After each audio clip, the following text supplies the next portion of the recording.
এটা হচ্ছে ভাটুরিয়া এপারে, আর ওপারে হচ্ছে কুলিয়া। এই হচ্ছে সাঁকো, বাঁশের সাঁকো, প্রতি বছর ভাঙে আর প্রতি বছর গড়ে। ফের আশ্বিন মাস কেটে যাবে, কার্তিক মাসে ফের সাঁকোটা হবে, ফের যখন বর্ষা আসে ফের সাঁকোটা তৈরি হয়। তাহলে ভাঙা আর গড়া এই দুটো কাজ এই এলাকার মানুষের। সরকার কি করছে? খালি ভোটের আশায় মানুষকে বললে ভোট দাও, ভোট হয়ে গেলে করে দেবো। দীর্ঘ 15 বছর কেন কাজটা হচ্ছে না এই এলাকার মানুষের জন্যে?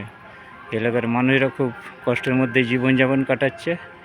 দর্শক, আমার এই ভিডিওটা বেশি বেশি করে সাপোর্ট করবেন।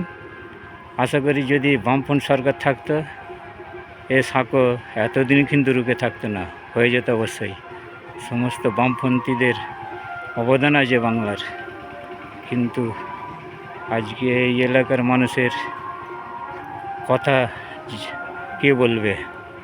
বলার জন্য যে কেউ বলতে হবে, কিন্তু আশা করি সরকার যেন এদের কাজটাই সাঁকোটা যেন করে দেয়, ব্রিজটা যেন হয়ে যায়, এলাকার মানুষের ডেভেলপ হোক।